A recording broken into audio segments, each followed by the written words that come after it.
ایک فقیر تھا، ملنگ درویش، اللہ کا بندہ. اس کی عادت یہ تھی کہ اپنے ڈیرے پہ آنے والوں کو کھلاتا، ان کو پلاتا، ان کی ضروریات کا خیال رکھتا، لیکن کو مالی آسودگیاں نہیں تھی. ہوتا یہ تھا کہ بعض اوقات لوگ آتے تو ادھار لے کر کے وہ لوگوں کو کھلا دیتا.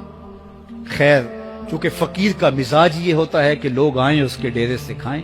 بابا بلے شاہ نے بھی کہا تھا نا، اٹ کھڑک کے دکڑ بجے تتا ہووے چلا، آن فقیر کھا کھا جاون راضی ہووے بلا. یہ فقیروں کا مزاج ہے. تو جو بھی آتا اس کے ڈیرے سے کھاتا اور وہ ادھار اٹھا اٹھا کے لوگوں کی ضروریات کو پورا کرتے رہتے. وقت آخر آ گیا، جن لوگوں نے ادھار دیا تھا وہ سارے تقاضا کرنے آ گئے. اب بابا جی کو کیا فکر لاحق ہے کہ یہ میرے مہمان اور میں ان کو کچھ پیش کرنے کی صلاحیت نہیں رکھتا. ایک بچہ تھا، وہ کچھ سامان بیچ رہا تھا، پتیسا بیچ رہا تھا یا کوئی اور چیز بیچ رہا تھا. اس نے گلی سے گزرتے ہوئے آواز لگائی، خادم کو کہا سے بلا کے لاؤ. کہا تم بیچ رہے ہو تو میرے مہمانوں کو کھلا دو. بچہ بڑا خوش ہوا کہ میں سارا دن گلیوں میں گھوم کے یہ پتیسا بیچنا تھا، اب یہ ایک جگہ ہی سارا فروخت ہو گیا تو یہ تو موج لگ گئی، میں جلدی گھر چلا جاؤں گا، میری ماں خوش ہوگی. تو سارا ان مہمانوں کو کھلا دیا گیا. اور اس کے بعد کہا بابا جی پیسے؟ کہا تم بیٹھ جاؤ، جب ان کو ملیں گے تو تجھے بھی مل جائیں گے.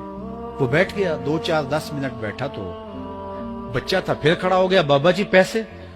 کہا جب ان کو ملیں گے تو تجھے بھی مل جائیں گے. پھر آدھا گھنٹہ گزرا تو پھر اس نے کہا بابا جی پیسے؟ میری ماں میرا انتظار کر رہی ہے، ہمارے گھر کا چولہا اسی سے جلتا ہے، میں یہ پیسے لے کر جاؤں گا اور میری ماں کوئی ہنڈیا خریدے گی اور ہم شام کا گھر کا کوئی سلسلہ کریں گے.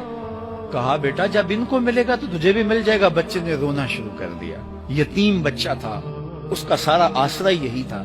اس نے رونا شروع کر دیا. جب بچہ رویا اللہ کی رحمت کو جوش آیا. کوئی مرید نذرانہ لے کے ان بزرگوں کے پاس آ گیا اور اشرفیوں کی بھری ہوئی تھیلی پیش کی. وہ اتنے پیسے تھے کہ اس بچے کو بھی دیے، جتنے لوگ آئے تھے سب کا قرض چکایا. کہا جاؤ گھروں کو.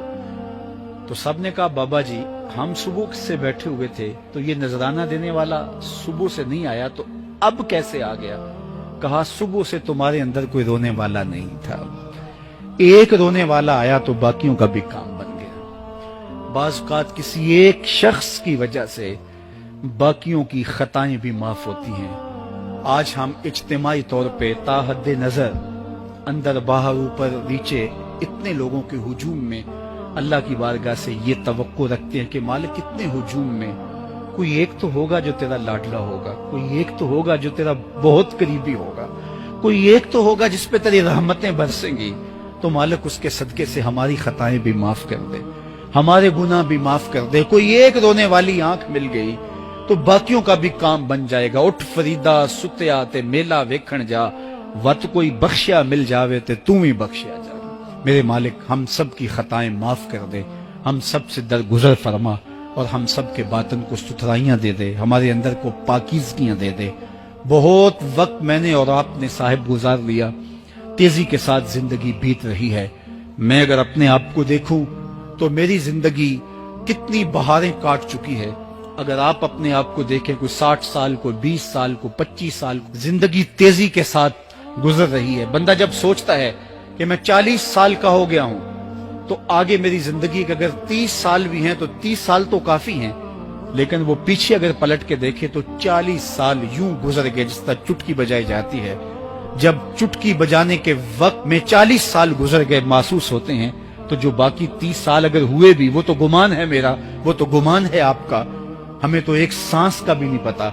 پوچھا گیا زندگی اور موت کے بارے میں کیا خیال ہے؟ کہا فجر پڑی ہے، پتہ نہیں ظہر پڑھ سکیں گے یا کہ نہیں.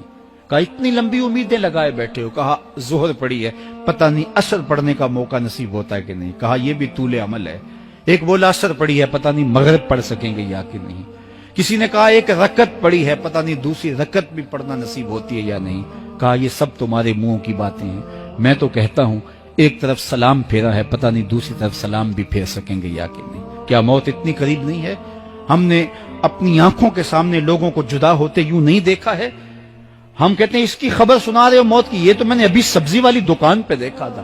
لیکن جب موت آتی ہے تو ایک لمحے کا تقدم اور تاخر نہیں ہوتا. تو صاحب آئیے اپنی زندگی کو اللہ اور اس کے رسول کی راہوں پہ ڈالیں. آج وقت ہے.